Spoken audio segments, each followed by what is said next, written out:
Tu as dit qu'un homme inoffensif n'est pas bon. Un homme bon est dangereux, mais se maîtrise volontairement. Comment peut-on devenir plus dangereux?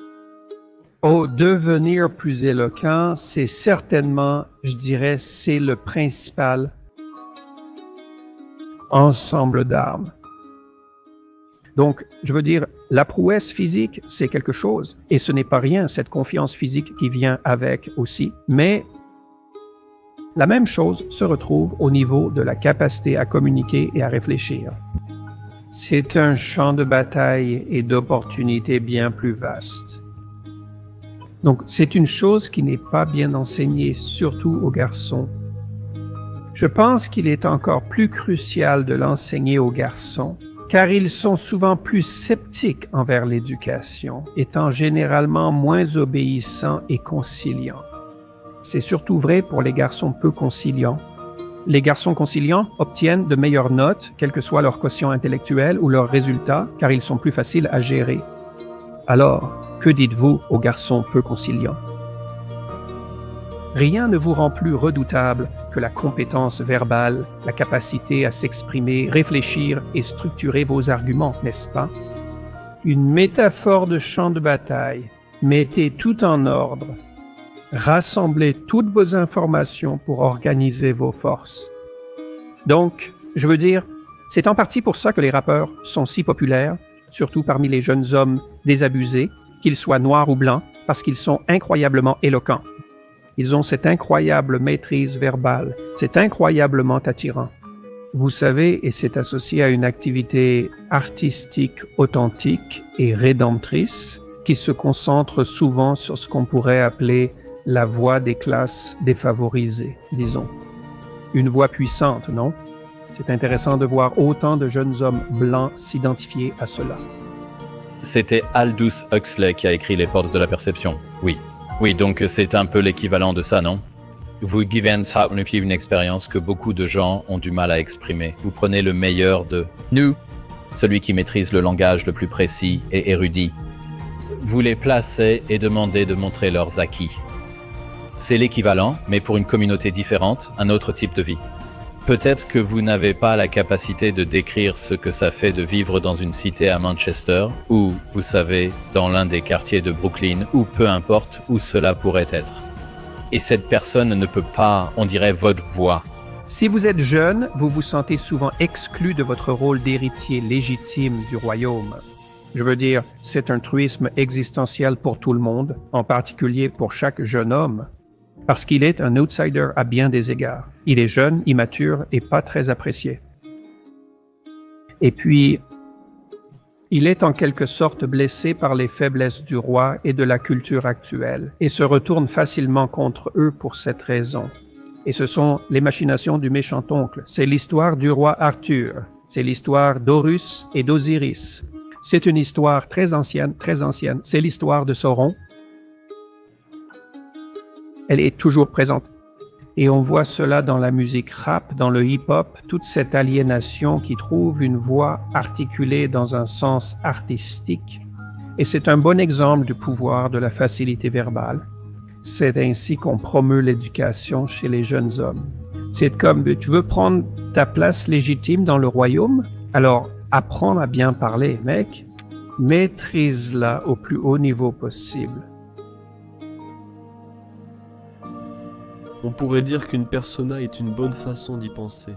Vous savez, vous regardez toutes ces comédies romantiques, où il y a toujours ce genre de gars un peu bêta, très gentil, qui échoue lamentablement avec les femmes parce qu'en fait il se ment à lui-même et à elles. C'est une persona. Et une persona, c'est le visage que vous montrez au monde quand vous essayez de faire semblant et de vous convaincre, vous et les autres, que vous êtes, je dirais, inoffensif. Mais on pourrait dire une bonne personne. Mais une bonne personne n'est pas inoffensive. Une bonne personne est capable de... Eh bien, peut-être qu'une bonne personne est capable de tout, mais est prête à garder cela en suspens. J'ai lu il y a quelque temps un commentaire intéressant sur une déclaration du Christ dans le Nouveau Testament. La déclaration souvent interprétée, et que les doux hériteront la terre. Mais je consultais les multiples traductions du mot « doux ». Et doux est en fait dérivé d'un mot grec, bien sûr, parce que la Bible du moins certaines des formes originales de la Bible, étaient en grec.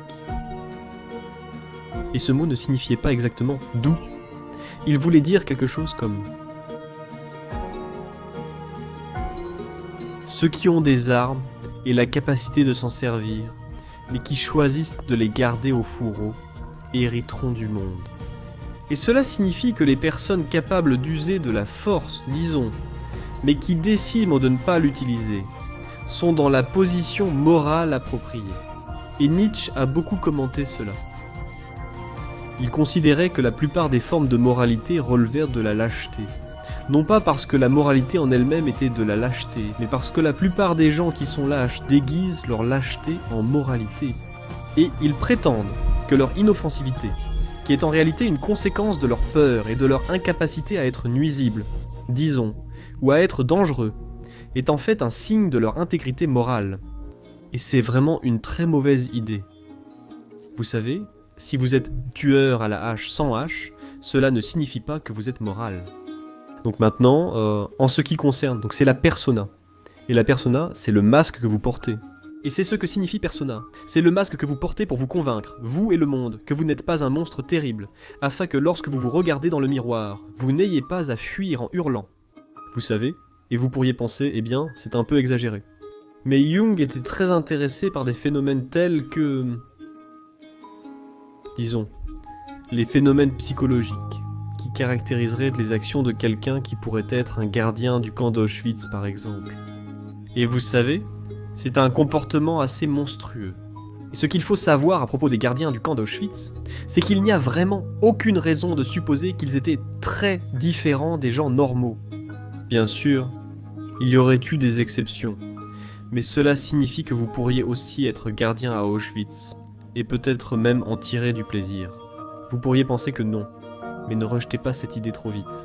Et ce que cela implique aussi, c'est que si vous pouviez voir ce que cela signifie en vous regardant dans le miroir, vous pourriez vous enfuir en hurlant, parce que vous auriez la révélation de ce dont l'être humain est réellement capable. C'est une révélation très désagréable, qui empêche souvent d'atteindre l'illumination, car découvrir le mal en soi fait partie du chemin vers l'illumination et constitue une étape précoce. L'ombre représente les aspects de la personnalité que la persona rejette, comme l'élément agressif. C'est certainement le cas pour les personnes qui sont hyper conciliantes. Et maintenant, vous pouvez voir, je pense que l'un des meilleurs moyens, il y a deux voies pour le développement de l'ombre, et elles sont étroitement liées l'une à l'autre. La voie fondamentale, c'est la vérité, et cela consiste à affronter la dure vérité sur soi-même. Mais pour préciser davantage, on peut considérer cela comme la capacité à observer sa propre rancœur. Tu ressentiras souvent rancœur et amertume car tu n'obtiens pas ce que tu veux.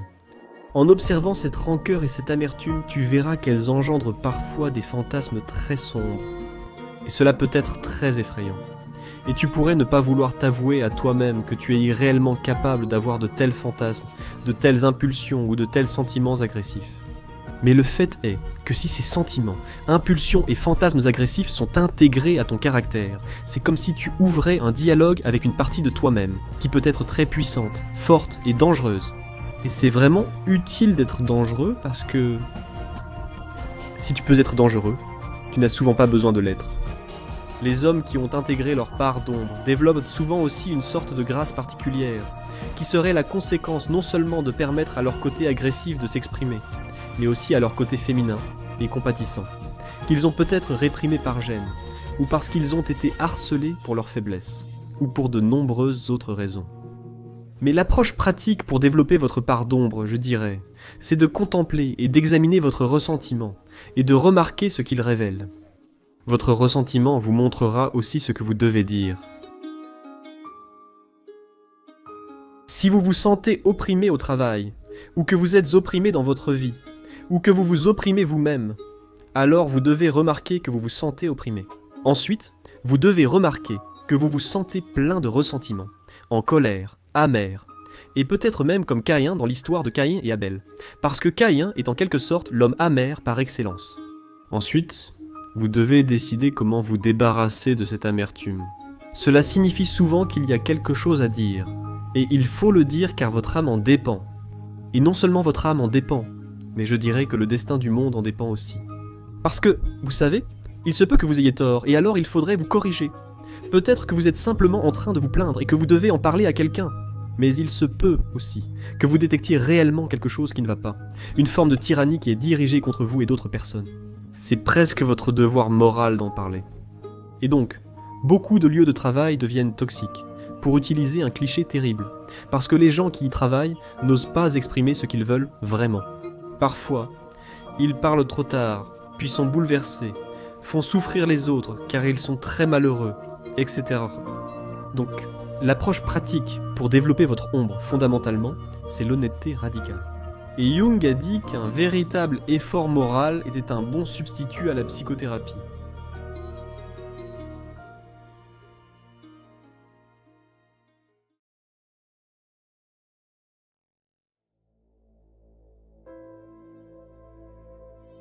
Je pense que, de toute façon, les gens cherchent toujours une excuse pour corrompre leur caractère. Car si votre caractère est corrompu, vous pouvez mentir, tricher, voler, trahir, agir avec ressentiment ou rester inactif, et tout cela devient facile.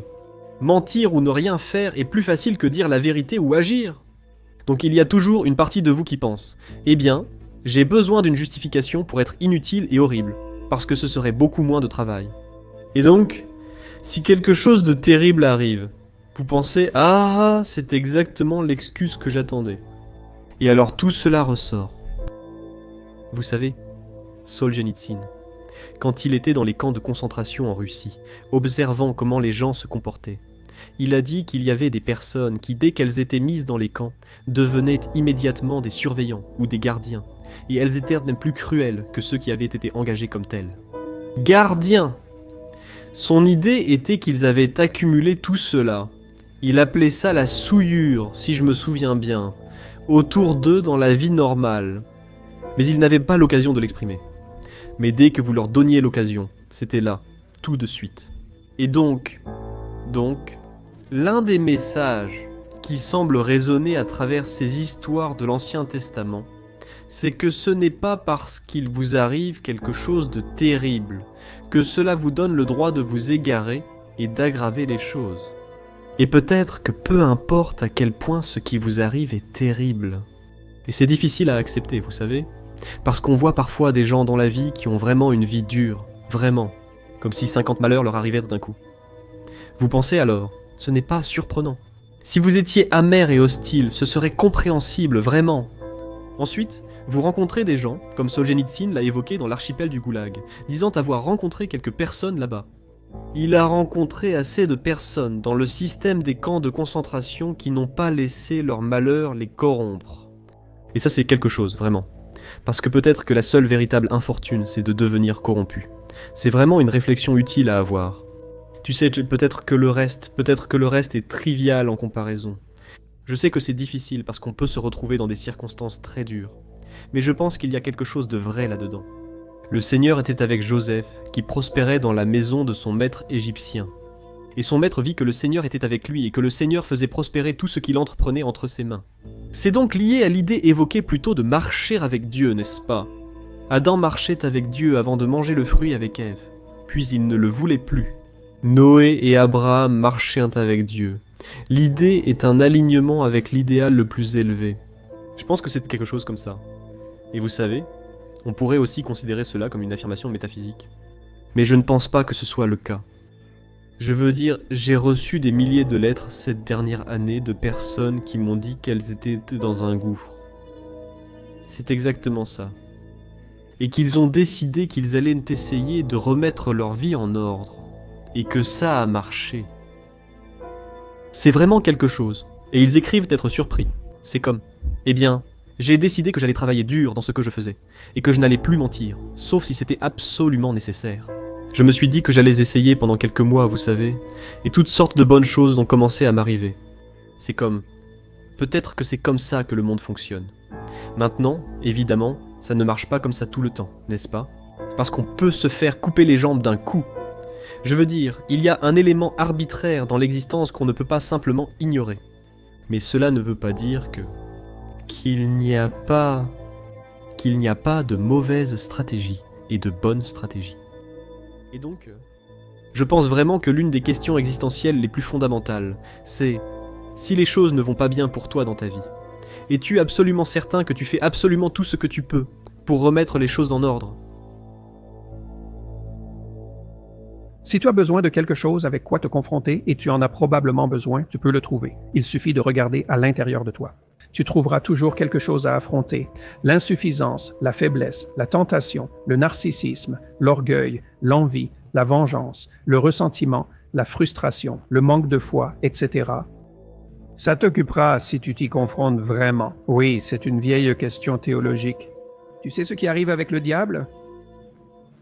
Pourquoi le mal existe-t-il? Pourquoi un adversaire éternel? C'est ce que montrent Caïn et Abel, non? Au début des récits de la Genèse, essentiellement, les deux premiers êtres humains sont bons, opposés à un adversaire. Cette histoire ouvre l'histoire. Vous vous demandez, eh bien, pourquoi Dieu construirait-il une telle chose? Pourquoi Dieu construirait-il une réalité où un adversaire existe? Et peut-être que c'est parce que, tout bien considéré, un monde avec un adversaire est un meilleur monde, tout comme un jardin avec un serpent est un meilleur jardin. Ces choses sont difficiles à comprendre. Pas de serpent, pas de nécessité de lutter contre les serpents. Pourquoi rester éveillé alors? Pas d'adversaire, pas de défi. Pourquoi être mis au défi? Parce que peut-être que tu deviens meilleur grâce au défi. Et peut-être que c'est ça, le défi, voir si tu peux devenir meilleur grâce au défi. Mais ça devrait être intérieur. Eh bien, fondamentalement, si ce n'est pas le cas, tu le chercheras à l'extérieur parce que tu vas diaboliser quelqu'un pour en faire Satan, afin de pouvoir te trouver un adversaire. Et ça, c'est très malheureux pour toi et pour eux. C'est ça. Ce n'est tout simplement pas un combat aussi important. C'est comme si tu te battais contre quelqu'un d'extérieur qui est malveillant, disons, ou du moins, tu penses qu'il l'est. En général, tu te trompes souvent là-dessus, mais pas toujours. Mais si le combat est intérieur, ce qui est là où il est censé être, fondamentalement, alors c'est l'ultime, c'est le défi ultime. Et c'est le jeu infini. L'externe, Le combat entre le bien et le mal sur un terrain de chaos et d'ordre, un jeu éternel. Et, vous savez, vous pouvez jouer ça dans le monde extérieur. Mais une partie de ce qu'est l'entreprise religieuse, et les chrétiens y ont vraiment contribué, c'est l'idée que la bataille sacrée est fondamentalement spirituelle, c'est-à-dire, en un sens, fondamentalement psychologique. Elle doit être menée sur le champ de bataille de l'âme, à l'intérieur. C'est une question subjective. Comment vaincre le mal? Tu vaincres le mal dans ton propre cœur. C'est comme ça que tu fais. Et donc, si tout cela se joue pour toi dans le monde, eh bien, tu as mal placé Satan. C'est une bonne façon de voir les choses. C'est, je crois, une autre faiblesse de la position athée. C'est assez difficile. Il est facile, dans un certain sens, de se passer de la croyance dans le bien suprême, mais il n'est pas si facile de se passer de la croyance dans le mal. Donc, c'est un gros problème. Alors, où le localisez-vous? Et vous pouvez en trouver des preuves partout, certainement dans les institutions. C'est tout le récit du racisme systémique et du patriarcat corrompu. Satan est au cœur de nos institutions. Et dans une certaine mesure, c'est vrai, parce que tout ce que nous faisons est corrompu dans une certaine mesure. Alors, est-ce qu'on le combat sociologiquement? Vous êtes la bonne personne et l'institution, c'est Satan. Tu es si bon que ça, hein? Tu en es si sûr, hein? Tu as tout bien rangé, n'est-ce pas? Tu pourrais demander s'il faut vraiment que tout soit en ordre avant de lutter contre le mal sur le plan sociologique. Et la réponse, c'est que non, parce que tu n'auras jamais tout en ordre, mais tu ne devrais quand même pas mettre la charrue avant les bœufs. C'est un vrai combat spirituel que les gens ont mis des millénaires à comprendre. Alors, tout d'abord, c'était le serpent. Qu'est-ce que le mal? La malveillance? Le prédateur reptilien. D'accord, mec? Nous luttons contre des reptiles prédateurs depuis 60 millions d'années en tant que mammifères. Donc c'est une bonne première approximation. C'est le serpent venimeux, l'ennemi extérieur, le prédateur. Et le prédateur et les autres? Oh oui, c'est encore pire, mec. C'est comme si les prédateurs étaient une chose, mais les gens prédateurs, les autres tribus, mec, ils sont brutaux. Eh bien, qu'en est-il de ton ami prédateur? Oh, ça aussi c'est assez grave. l'ami qui te poignarde dans le dos, la personne qui te trahit, Judas, mon Dieu, c'est peut-être le serpent ultime. C'est comme, eh bien, qu'en est-il quand tu te trahis toi-même? Oh, ouais. Donc, tu veux voir qu'il y a cette association très étrange qui s'est produite dans le développement de la pensée chrétienne entre le serpent dans le jardin d'Éden et Satan. Il n'y a aucune indication dans l'histoire originale que le serpent ait quoi que ce soit à voir avec le Seigneur de tout le mal. C'est une conclusion très étrange qui a été tirée. C'est presque extra-biblique parce qu'il n'y a presque aucune mention de Satan dans la Bible et encore moins de lien direct entre le serpent et Satan. C'est une idée vraiment, vraiment étrange, mais cela fait partie de cette psychologisation du mal, comme, eh bien, quel est le prédateur ultime? Quel est le prédateur ultime? Quel est l'ennemi que tu portes dans ton propre cœur et qui te déteste? C'est ça le prédateur ultime. Il y a ces images de Marie, avec la tête dans les étoiles, un bébé dans les bras et son pied sur un serpent. C'est comme, eh bien, c'est l'éternel féminin. Sa tête est dans les étoiles parce qu'elle est orientée vers le bien suprême et elle protège son enfant des prédateurs. Cela pourrait être un véritable prédateur. Ça a été le cas non seulement tout au long de l'histoire humaine, mais aussi de l'histoire des mammifères. Il pourrait s'agir d'autres prédateurs. Ce pourrait être des hommes prédateurs. Cela pourrait être elle qui est une prédatrice, la mère dévorante. C'est comme, eh bien, quel est le lieu ultime du mal véritable? Eh bien, la réponse religieuse la plus élevée, c'est que cela se trouve en vous. C'est là que le combat doit avoir lieu. Et je pense que c'est vrai. Je pense que c'est vrai littéralement et métaphoriquement. Et j'en ai été convaincu en partie grâce aux écrits de Solzhenitsyn, parce que Solzhenitsyn identifiait l'État totalitaire à la volonté des sujets de cet État, à la fois victimes et bourreaux, de vivre dans le mensonge. Un État totalitaire n'existe que si les gens mentent. Mentir pour soutenir l'État totalitaire fait de vous le bourreau, c'est un problème psychologique. Vas-tu mentir pour t'intégrer ou non? Disons, eh bien, qu'est-ce que ça change? Je vais suivre le mouvement, ce n'est pas grave. On verra pourquoi c'est important, parce que ça l'est. Et pour moi, tout ça, c'est un psychodrame. Fondamentalement, quand c'est bien placé, tu as déjà assez de problèmes à gérer de ton côté. Et c'est là-dessus que tu devrais concentrer tes efforts.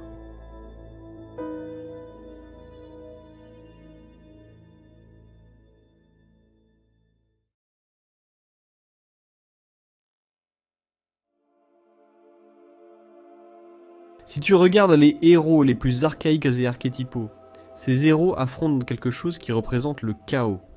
C'est souvent un monstre gardant un trésor. C'est une représentation symbolique de tout ce qui reste inexploré, n'est-ce pas?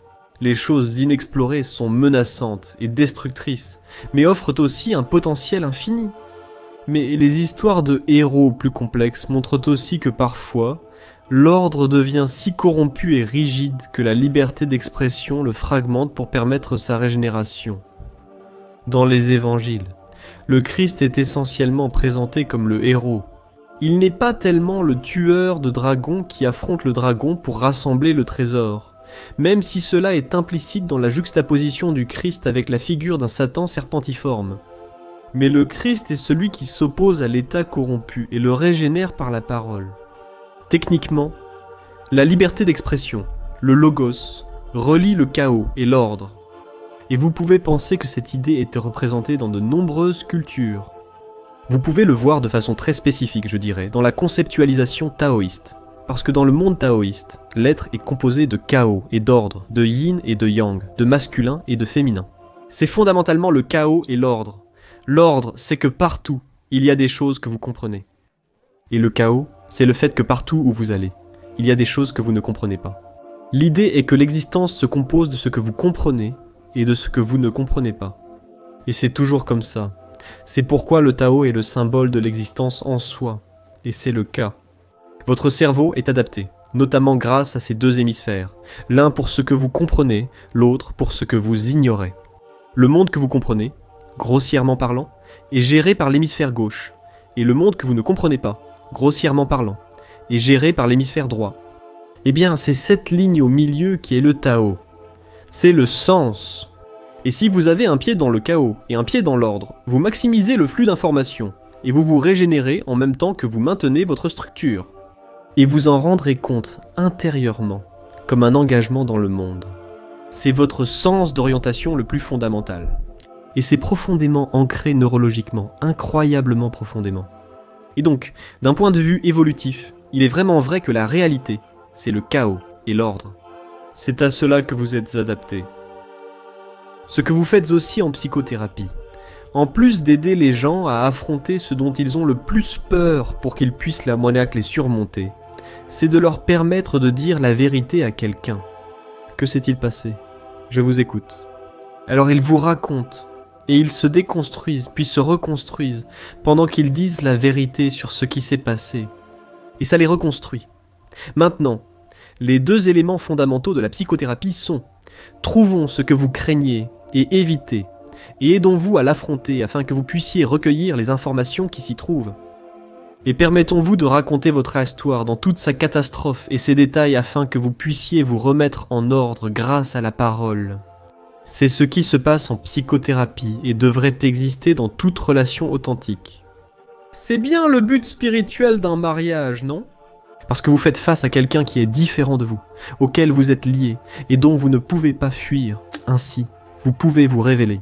Vraiment, vraiment. C'est une partie essentielle du mariage, parce que si vous pouvez fuir quelqu'un, il ne vous montrera jamais son vrai visage. Car si quelqu'un révèle son vrai visage, vous fuirez. Et donc, lors d'une cérémonie de mariage, vous dites « Je t'autoriserai à me montrer ton vrai visage, et je ne fuirai pas. » À moins d'en être convaincu, vous ne serez jamais marié ni ne comprendrez ce que cela signifie. Et vous n'en récolterez jamais les bénéfices, qui sont pratiques, évidemment, mais aussi spirituels et psychologiques. Il y a une raison à ce vœu, mais il faut que ce soit un vœu. Parce que sinon, vous laissez une porte de sortie ouverte, et vous ne direz jamais vraiment à la personne qui vous êtes. Et ce n'est pas étonnant, parce qu'en réalité, qui voudrait vraiment savoir qui vous êtes ? Même pas vous, ça c'est sûr. Voici une injonction religieuse fondamentale. Traite l'autre comme tu aimerais être traité toi-même. Cela ne signifie pas être gentil avec les autres. Cela ne veut pas dire te sacrifier excessivement pour les autres. Cela signifie penser à l'autre personne, comme si c'était toi, et trouver comment vous pouvez interagir mutuellement pour vous améliorer tous les deux en même temps. Tu dois t'inclure dans l'équation. C'est une équation. Ce n'est pas que les autres ont plus de valeur, c'est que nous avons tous de la valeur. Nous avons tous la même valeur. Et ensuite, tu te demandes, eh bien, comment te le rappeler ? Et la réponse à cela, c'est par la terreur. Parce que la terreur est le véritable moteur. Donc ils disent: la crainte de Dieu est le début de la sagesse. Cela signifie d'abord que tu ne peux rien dissimuler. C'est utile à savoir, car si tu le sais vraiment, tu n'essaieras pas de t'en tirer.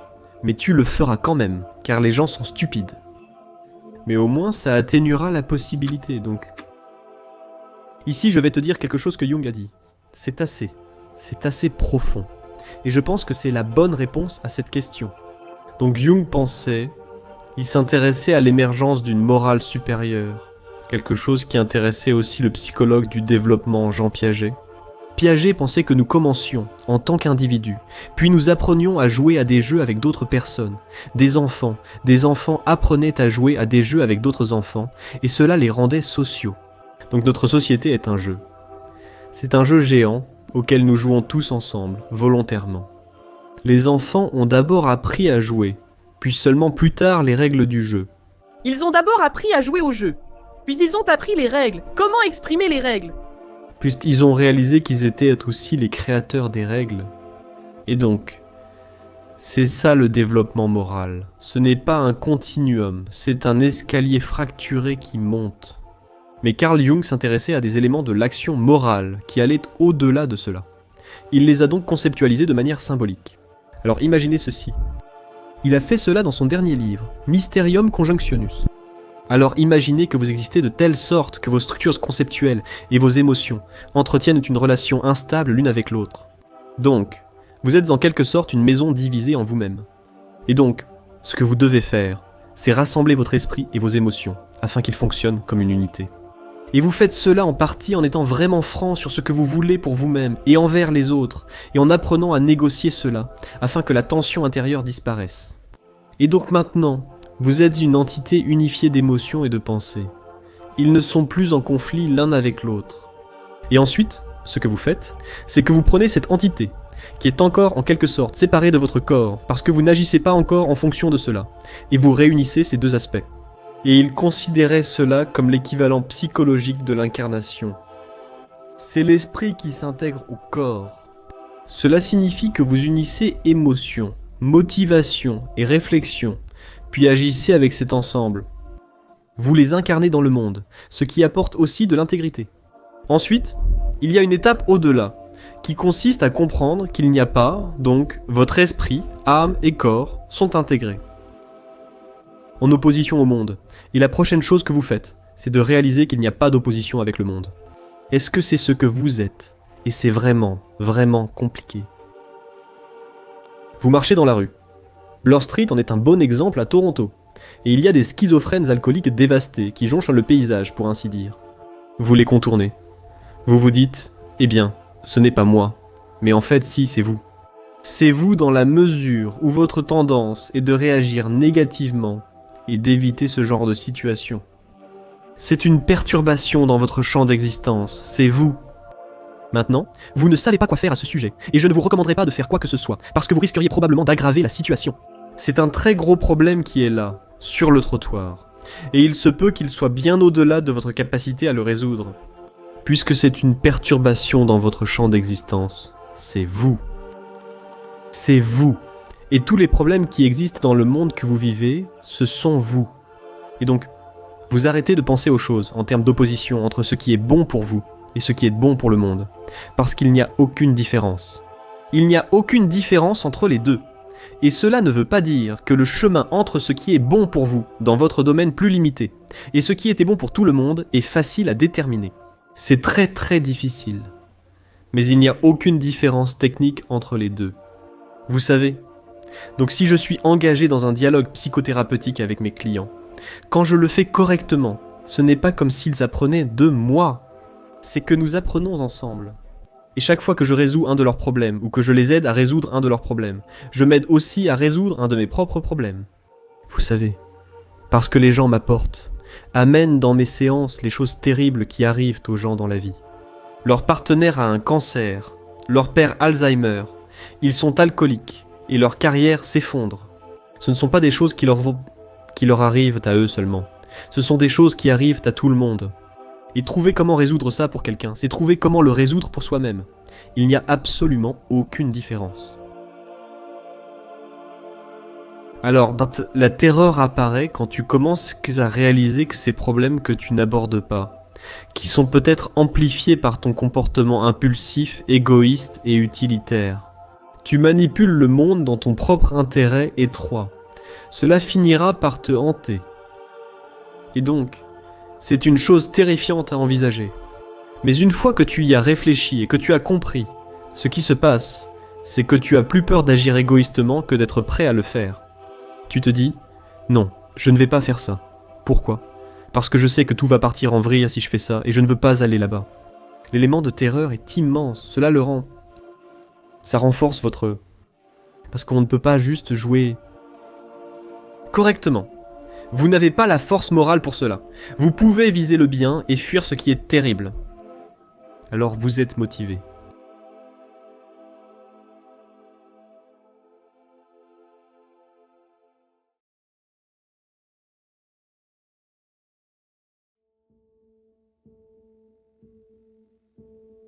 Y avait-il une sorte de...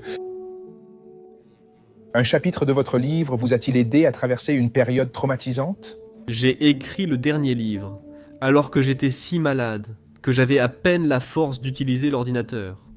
Et donc... Mais c'était... Écoute mec, quand tu es au fond du gouffre, tu as le soutien et l'amour de ta famille si tu as de la chance, et de tes amis. Et je n'en ai pas manqué, Dieu merci. Mais j'écrivais ce livre, et tu sais, je voulais l'écrire. Et en ce qui me concerne, il était important que je le fasse. Et cela m'a donné une raison de vivre en permanence. Vous devez opposer quelque chose de significatif à la souffrance, pas le bonheur. Parfois vous n'avez pas, ce n'est pas une option parfois. Le bonheur, ce n'est pas toujours possible. Je ne pense pas avoir eu le moindre bonheur pendant 3 ans, à peu près. C'était terrible. Eh bien, ma femme, elle a passé 1 an à frôler la mort de différentes manières. Avant cela, ma fille a eu de graves problèmes de santé, en grande partie résolus. Ensuite, je suis aussi tombé gravement malade. Donc nous avons traversé tout ça, et en même temps, nous faisions face à une pression sociale d'une ampleur sans précédent.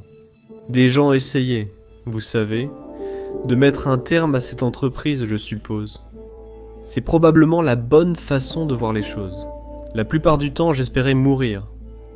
J'ai été reconnaissant pour les bonnes choses qui me sont arrivées, mais je ne pense pas avoir été assez reconnaissant auparavant. Pour la banalité du quotidien, tu vois ? Ouais. Et tu sais, tu penses que tu n'as pas tout ce que tu pourrais avoir, et c'est peut-être vrai. Mais si tu peux t'asseoir et respirer... Beaucoup de gens n'ont même pas cela. Ouais. J'ai aussi lu que tu ne pouvais pas écouter de musique. Oh non. Non, non. Et pourquoi ? Non, je n'ai ressenti aucune émotion positive. Et c'était trop sensoriel. J'étais très sensible à tout ce qui était une stimulation sensorielle, quelle qu'elle soit. Je veux dire que l'année dernière, quand j'étais en Floride, je me levais vers 8h du matin parce que je ne pouvais plus dormir. Et ensuite, je restais pratiquement sur le canapé jusqu'à 3h.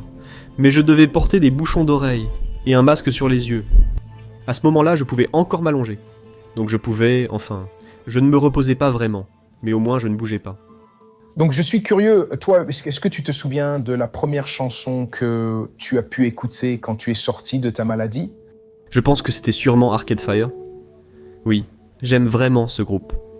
Je pense qu'ils sont géniaux. Oui. Donc ça devait juste être pour pouvoir... Oh mec, quel soulagement.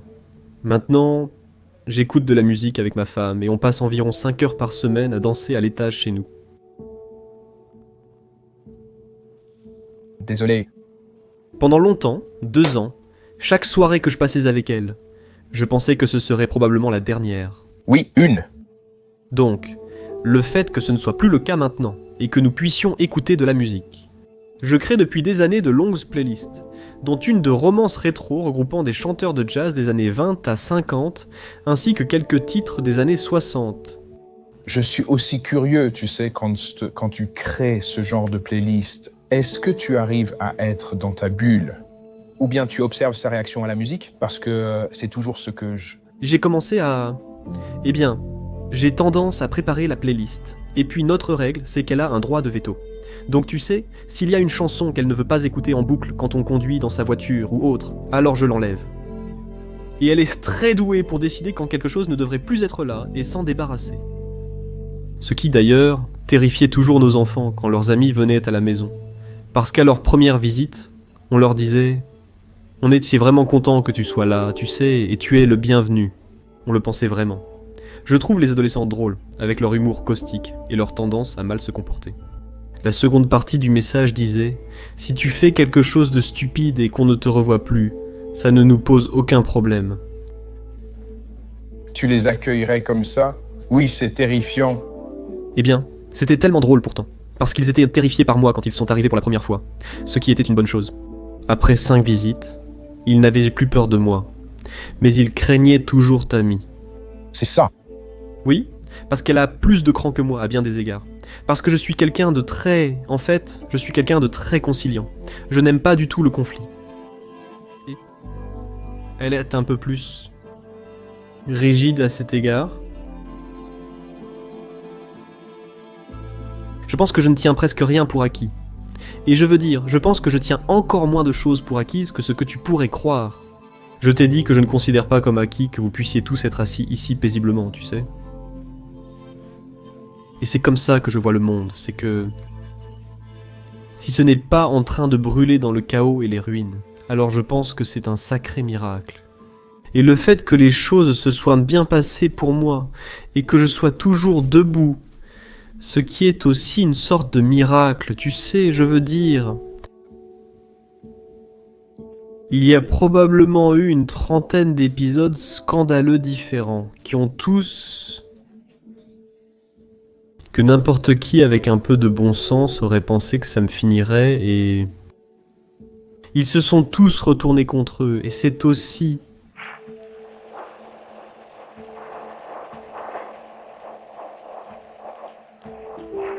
Je ne comprends pas non plus. C'est comme si je ne comprenais pas que je me fais attaquer dans le New York Times. Et mes amis qui lisent dans le New York Times m'appellent et me disent « Cette fois, c'est fini pour toi parce que c'était le New York Times. Tu sais que tu ne vas pas t'en remettre. » Et je me dis que c'est probablement vrai.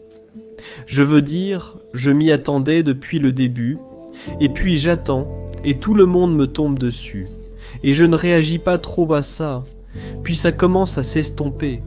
Et ensuite tous les soutiens arrivent.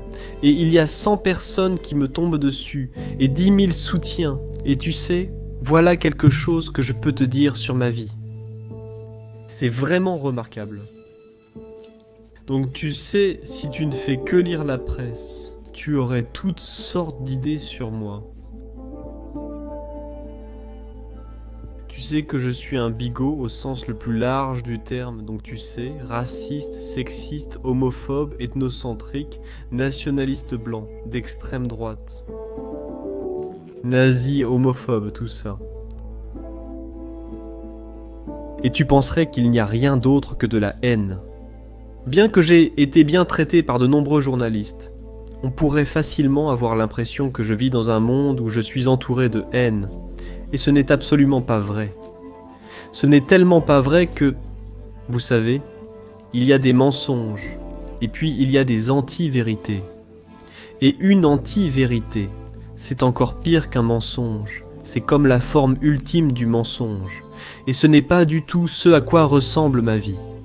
Ma vie, c'est que je voyage avec ma femme, et partout où nous allons. Et je veux dire littéralement, partout où nous allons. Nous avons été dans je ne sais combien de pays l'année dernière, c'est comme... Je ne sais pas combien, 30, 40, beaucoup de pays. Si je descends la rue, ou si je suis dans un aéroport, ou si je suis dans un café, ou si je suis dans un cinéma, ou si je suis chez un mécanicien. Toutes les 10 minutes, quelqu'un vient me voir et me dit « J'espère que je ne vous dérange pas ». Et ils sont très polis. Et ils me disent « J'ai écouté vos conférences » ou « J'ai regardé vos vidéos sur YouTube » ou « J'ai lu votre livre » et j'étais dans une situation épouvantable il y a 6 mois. Puis ils me racontent un peu les détails de ce petit coin d'enfer dans lequel ils étaient enfermés. Et ensuite ils me disent « Eh bien, j'essaie de développer une vision pour ma vie » ou « J'essaie de prendre plus de responsabilités » ou « J'essaie d'être reconnaissant pour mon travail ».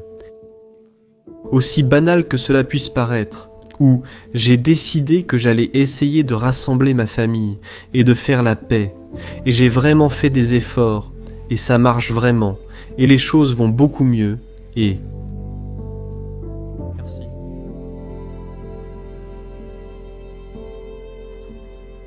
Si tu pouvais imaginer, si tu pouvais demander ce que tu voulais, tu pourrais avoir tout ce que tu voulais, tu pourrais penser. Ce serait merveilleux si je pouvais vivre ma vie de telle manière que partout où j'irais dans le monde, des inconnus viendraient vers moi, les uns après les autres, pour me dire qu'ils souffrent beaucoup moins, que leurs familles vont mieux et que leurs vies sont sur la bonne voie parce qu'ils ont pris à cœur quelque chose que je communiquais. C'est le mieux que je puisse imaginer, à ma connaissance.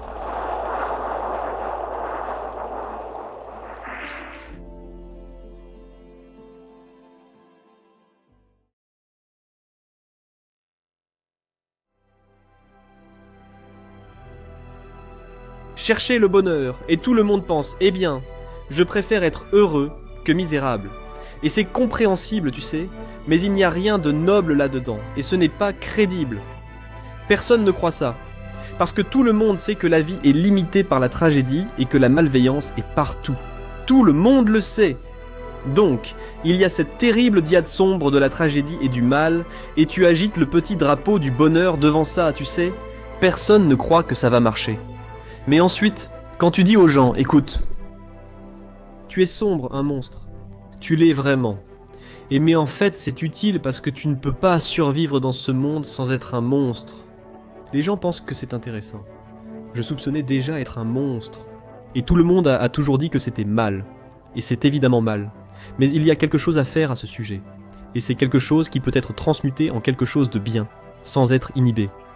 Donc tu dis que pour être bon, je n'ai pas besoin d'être un chat castré pour être bon, je peux être un monstre.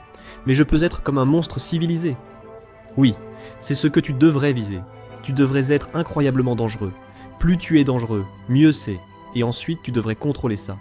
Parce que c'est ta doctrine sur ce qui constitue la moralité, n'est-ce pas? C'est une capacité contenue pour le mal. Pour le chaos, pour le mal. Absolument, absolument. Eh bien, j'ai appris cela en partie de Jung, mais aussi en partie de Nietzsche. Et bien sûr, Jung l'a appris en partie de Nietzsche, parce que Nietzsche a souligné que la plupart de ce qui passe pour de la moralité n'est qu'une lâcheté obéissante. Donc, je suis un lâche obéissant?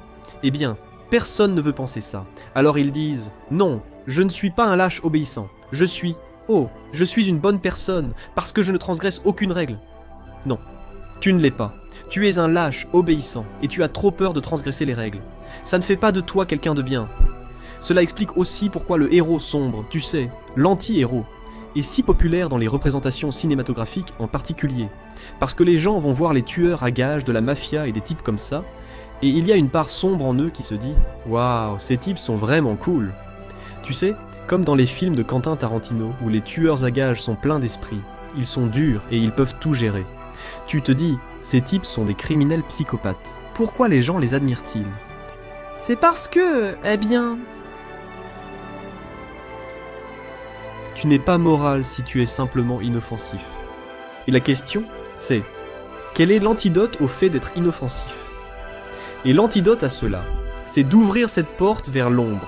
Et alors tu pourrais devenir cela, n'est-ce pas? Il y a cette victoire prédatrice jubilatoire qui fait partie de toi, qui serait associée, disons, à l'attitude que j'aurais pu avoir face à ce qui s'est passé avec Channel 4. C'est comme, j'ai gagné, faites gaffe. Mais non, ce n'est pas juste, parce que ce n'est pas suffisant. C'est mieux que de perdre, de beaucoup, parce qu'il n'y a rien d'admirable dans une défaite, mais ce n'est pas la forme la plus élevée de victoire, et il n'y a aucune raison de ne pas viser la forme la plus élevée de victoire, et c'est la paix. Oui, voilà. Ce n'est pas une victoire prédatrice, c'est la paix, parce que toute personne sensée qui a de la sagesse considère la paix comme l'objectif. Et ce n'est pas la paix qui signifie que j'ai tellement peur de toi que je ne vais rien dire, c'est la paix, comme la paix entre des adversaires armés qui se respectent mutuellement. Voilà la vraie paix. Je suppose que je vais aussi te dire quelque chose à propos du fait de dire la vérité. C'est une chose que j'ai faite en 1985, 82, 83, 82. J'ai juré que j'arrêterais de mentir. J'ai dit, je vais essayer de ne rien dire dont je sais que c'est faux. Dire la vérité est difficile. Je n'ai pas juré de la dire, mais on peut consciemment arrêter de mentir quand on sait qu'on ment. On peut arrêter de faire ça, et ça a été révolutionnaire pour moi. Et l'une des choses que j'ai vraiment comprises ces dernières années, et c'est vraiment important à savoir, c'est que très souvent, quand les gens se parlent, ils ont un objectif en tête. Vous savez, vous voulez quelque chose de quelqu'un. Peut-être que vous voulez un emploi et que vous voulez façonner votre image pour obtenir le poste. Vous dites ce qu'il faut pour obtenir ce que vous pensez nécessaire. Le problème c'est que sais-tu vraiment de tes besoins? Tu sembles tellement sûr de toi, non? Et tu penses savoir exactement ce dont tu as besoin, alors tu vas falsifier tes propos pour arriver à la fin désirée. Tu vas utiliser l'autre comme cible de ta manipulation. C'est comme écrire une dissertation juste pour satisfaire le professeur. Tu ne le fais pas car tu ne falsifies pas tes paroles, censées être divines et garantes de la stabilité de l'État, hypothétiquement et peut-être réellement. Tu ne fais donc pas cela. Tu t'efforces plutôt de dire la vérité, ce qui peut aussi être un objectif. C'est alors une aventure. Parce que je vais te dire une chose. Si tu dis la vérité, tu n'as aucune idée de ce qui va t'arriver. Parce que tu dois lâcher prise là-dessus. C'est comme, je vais dire ce que je pense. Et ensuite, je vais supposer, avec foi, je vais supposer que quoi qu'il arrive, si je dis la vérité, c'est la meilleure chose qui puisse arriver. Parce que la vérité engendre ce qu'il y a de mieux. Et même si ça semble difficile pour moi, parce que ça pourrait l'être, vous savez, parce que les gens choisissent souvent la facilité en mentant, même si ça paraît mauvais pour moi, ça ne veut pas dire que c'est mauvais, ça veut juste dire que je ne vois pas l'ensemble de la situation. Et vous savez, si vous croyez que la vérité vous rendra libre, qu'il existe une chose telle que la vérité et que la vérité est rédemptrice, alors vous êtes pratiquement obligé d'accepter cette conclusion. Mais l'une des choses remarquables à ce sujet, et cela vaut vraiment la peine de le savoir, c'est que si vous faites cela, vous aurez votre aventure. N'est-ce pas? C'est l'aventure abrahamique, l'appel de Dieu qui donne du sens à votre vie par l'excitation de vos actions. Et la vérité fait ça. Et si c'est la vérité, mec, c'est votre aventure. Parce que quelle sacrée aventure vivez-vous si vous racontez l'histoire de quelqu'un d'autre? Ce n'est pas la vôtre. Si ce n'est pas la vôtre, ce n'est pas assez bien, vous souffrez, devenez amer, cruel, puis plein de ressentiment. Ce n'est pas bien, ou vous devenez arrogant. Alors vous divisez votre vie, vous savez, en aspects pratiques, votre carrière, votre éducation, votre relation intime, votre amitié. Avec un peu de chance, votre relation intime et votre mariage sont la même chose.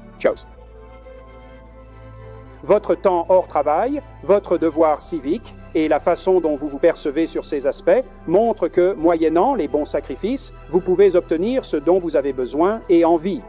Ensuite, je dirais quelque chose d'intéressant à ce sujet, car il s'agit de la recherche pratique de biens, non? Et ce qui a de la valeur de manière pratique et de manière réalisable, et vous choisissez ces voies et vous vous consacrez à leur optimisation selon chacun de ces axes.